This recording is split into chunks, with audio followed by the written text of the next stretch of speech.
Apples. One of the most famous and arguably tastiest fruits all around the world, which contains alpha-linolenic acid, isoquercetin, and other fancy words I have trouble pronouncing, is actually not the topic of this video. Actually, the question I should propose myself isn't even what are apples, but rather who are apples? And you may be thinking, who are apples? What type of question is that? Is he apples? Are you apples?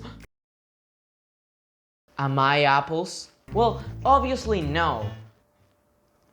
Or am I?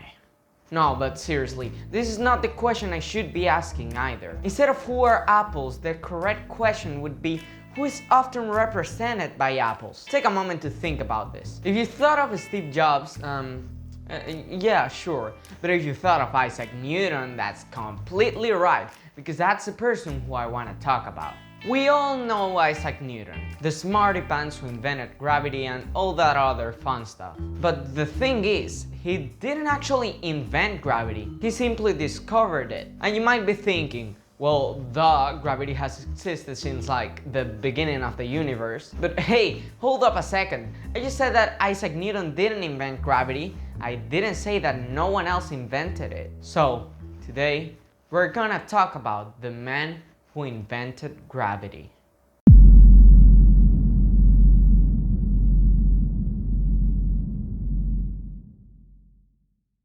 If we consult the good old Wikipedia, we can see that there have been records of the concept of gravity since ancient times, with examples coming from the Greeks, the Romans, and even in ancient India. Nevertheless, they talk about gravity as something that has existed for a long time, not as something that they themselves created. They also describe gravity as something that can't be manipulated or controlled, so that completely proves the point that they are not the inventors of gravity. So, why not, instead of looking back in time, we start looking forward? Let's look specifically at the 24th of January 2019. This day, many things happened. For instance, someone could have tripped on a rock and fell. Someone could have fought a battle to death with knife. Heck, maybe it was even your birthday and you got a very cool cake. My point is, a lot of things happened that day. What makes it special? Well, this day, Daddy Yankee's song Con Calma was released. Now you may be even more confused. You might be saying,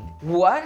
What does an adaptation of the 1992 song Informer made by the Canadian rapper Snow, now adapted by a Latin American singer, has to do with anything? Well, you see, in its lyrics there is this very interesting phrase. It translates to "leave the movie floating in my gravity." This can mean many things, and due to the fact that they don't explain this specific line in Genius, and that I couldn't find any interviews of Daddy Yankee explaining this sentence, I will have to explain all the possibilities of what this could mean with very difficult physics concepts. In the meanwhile, enjoy this footage of monkeys with classical music on the background.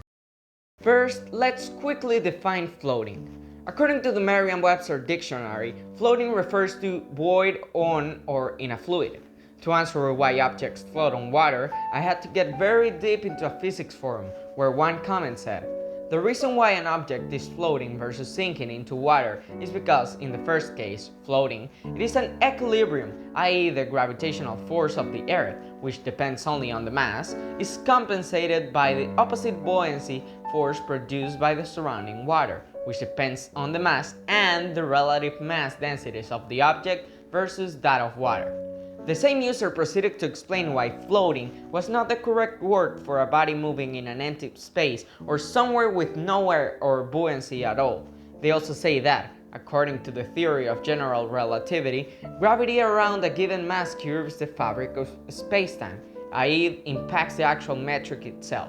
It does not sink it. After all the nonsense that I have just said, I hope I convinced you about the fact that Daddy Yankee knows how gravity works very well. Perhaps he knows how gravity works a little too well for an average reggaeton artist. Maybe he figured out some stuff that humans could never dream of understanding, like using gravitational time dilation, which is an actual difference of elapsed time between two events as measured by observers situated at varying distances from a gravitational mass, to actually time travel. And yes, this technically only works to quote unquote time travel to the future.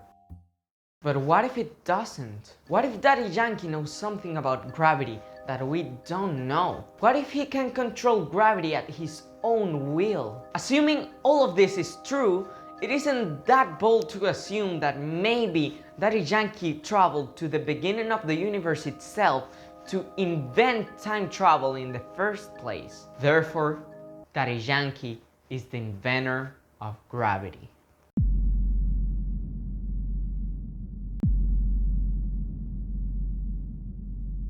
This is possibly one of the biggest discoveries that anyone has ever done. Everyone should know about this. So don't doubt in sharing this with every single person you come across with in your life, along with liking and maybe commenting. Also, subscribing would be cool, but no pressure really. But if you don't do any of these things, I will make you consume protocatechuic acid, which isn't that bad of itself.